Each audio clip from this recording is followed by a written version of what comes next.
Street. 15h, merci d'être avec nous sur BFM Business. On est ensemble jusqu'à 18h avec une séance sur les marchés qui est plutôt négative. On attend l'ouverture à Wall Street dans une demi-heure. On sera sur place à New York avec Grégory Volokin dans un instant. On va faire le point évidemment sur la séance du jour sur les marchés européens. Séance plutôt d'aversion au risque. On le voit avec un CAC 40 qui flirte désormais avec les 4800 points. On a d'ailleurs cassé ce niveau symbolique au cours de cette séance. Pas mal d'indicateurs intéressants. Des indicateurs d'inflation avec notamment un chiffre en Allemagne.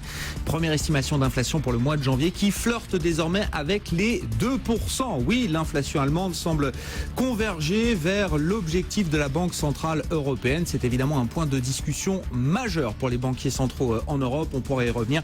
Beaucoup de réactions évidemment après les mesures anti-immigration qui ont été prises ce week-end par Donald Trump et son administration. Des réactions politiques, la communauté internationale notamment qui est vent debout, Angela Merkel qui dénonce à l'instant des mesures anti-musulmans, des déclarations de la part des patrons de grandes entreprises de la Silicon Valley et de Wall Street, puisque le PDG de Goldman Sachs est lui aussi monté au créneau pour dénoncer des mesures qu'il ne soutient pas. On va voir tout ça dans un instant. Pour nous accompagner pendant cette première demi-heure, Jean-François Bay est avec nous en plateau. Bonjour Jean-François. Oui, bonjour Grégoire. Directeur général de Morningstar, et puis Antoine tout à l'heure après l'ouverture américain. Jean-François Bay est avec nous donc en plateau, directeur général de Morningstar. Juste d'un point de vue d'effet et de poids sur le sentiment des investisseurs, les mesures prises par Donald Trump. Alors il faut voir, il y a deux choses. Il y a les effets concrets. De combien est-ce qu'on limite l'arrivée des réfugiés et des ressortissants de ces 7 pays d'Afrique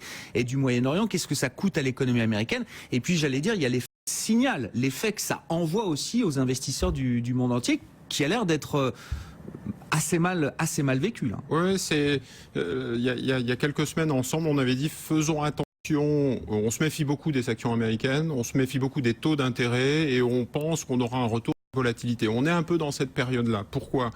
Parce qu'effectivement, on a les États-Unis qui concentrent les risques avec du court terme et du long terme. Le court terme sont les mesures Trump. Les mesures Trump qui avaient été plutôt achetées, qui avaient été considérées comme plutôt positives. Et puis on avait mis de côté en fait les décisions un peu internationales en se disant bon c'est pas grave, il faut le laisser, on le jugera sur ses actes. Et puis il y a une vision plus long terme avec le cycle américain, le cycle économique. Alors le court terme nous rattrape un petit peu. Si vous vous souvenez, post-élection de Donald Trump, le discours avait été très consensuel. Le lendemain, il était assez rassembleur, en fait, dans ses actes et dans son contenu.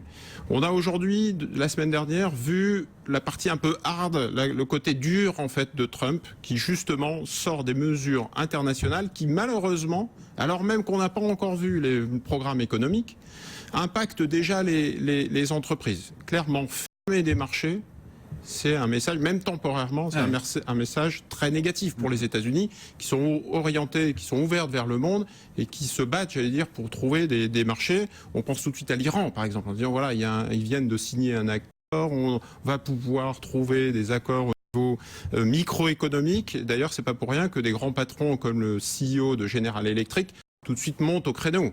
BTP, agroalimentaire, industrie, aéronautique, pétrole sont fortement inquiets. Donc les patrons vont lui faire passer le message.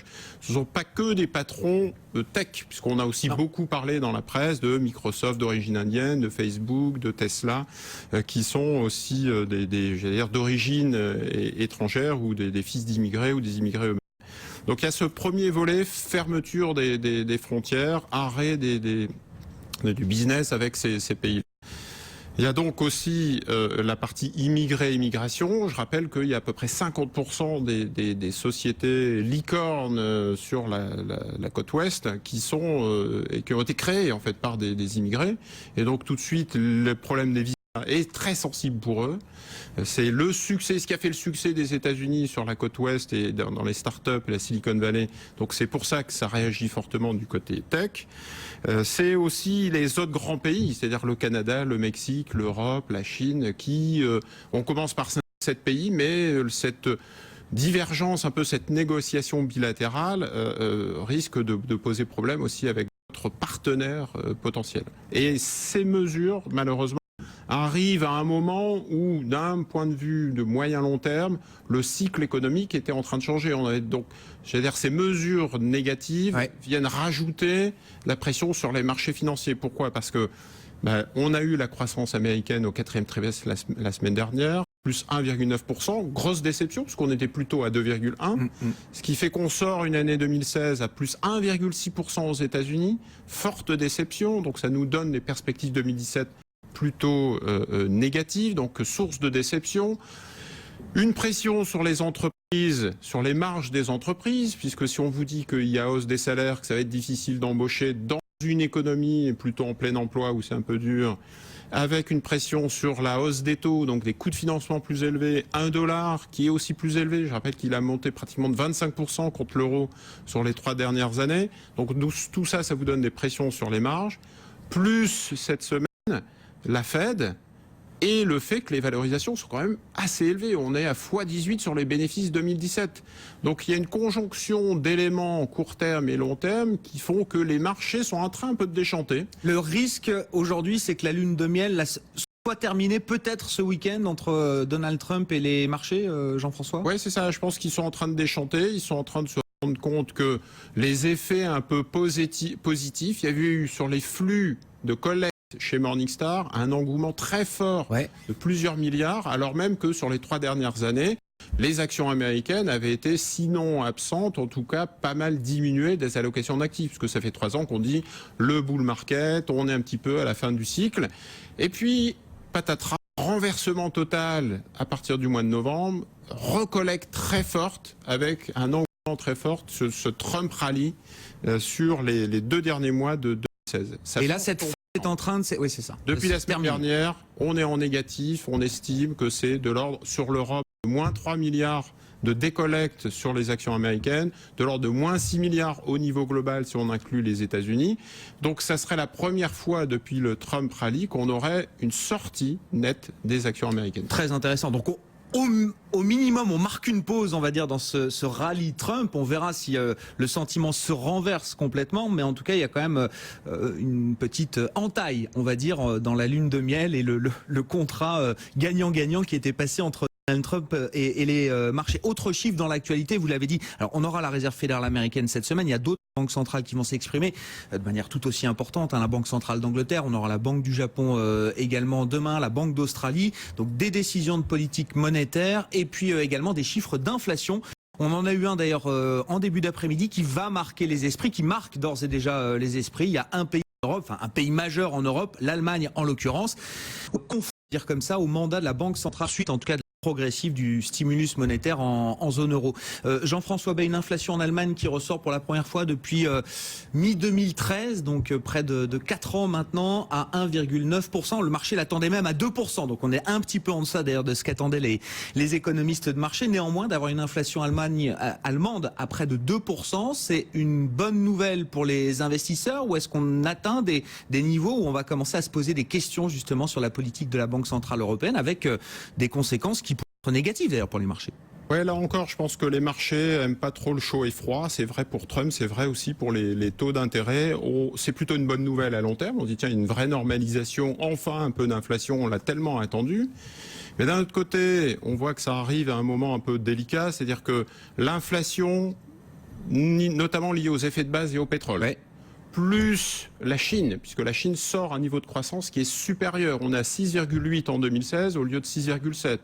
Et donc c'est source aussi d'inflation, parce qu'on se dit tiens, c'est pas terminé. Le pétrole, les matières premières, c'est avant tout, on regarde tout de suite la Chine. Ça va plutôt bien, c'est même surprenant en hausse, et ça a surpris le consensus. Plus les mesures de Trump qu'on vient d'évoquer, qui sont plutôt inflationnistes. Plus les politiques des banques centrales qui vont devoir normaliser. La Fed est un peu contrainte et forcée, et la BCE a une pression énorme. Et donc on se dit, quelle va être la sortie? Est-ce que c'est finalement une sortie ultra-inflationniste qui finalement va surprendre les marchés? Ou est-ce qu'au contraire, le ralentissement qu'on est en train de connaître aux États-Unis va pouvoir redonner un petit peu, retirer un peu de pression?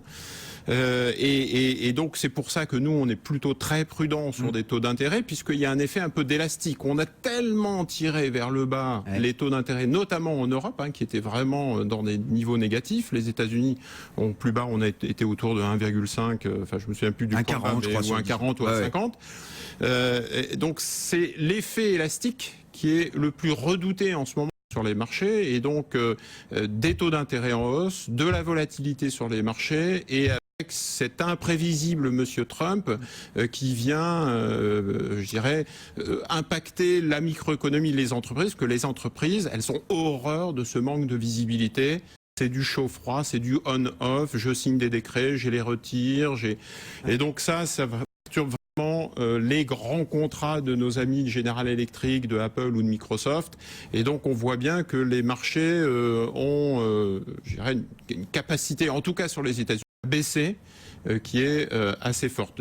En Europe, on est sur des niveaux de valorisation qui sont plus faibles. Plus acceptables. Donc le risque est moins important. On voit d'ailleurs un Wall Street qui est quasiment encore sur des niveaux records. Alors on attend une baisse à l'ouverture, séance d'aversion au risque, on le disait, on le voit également sur le marché obligataire, peut-être Geoffroy Lenoir, parce que effectivement on voit des taux qui remontent, mais surtout des écarts de taux, semble-t-il, en zone euro, qui sont en train de se creuser jour après jour, semaine après semaine. Si on regarde les européenne, des différentes élections qu'on va avoir en Europe cette année. Jean-François Bay, c'est la même question que je vous pose après la réponse de Geoffroy Lenoir, mais 60 points de base d'écart entre le rendement de la dette française à 10 ans et le rendement de la dette allemande à 10 ans.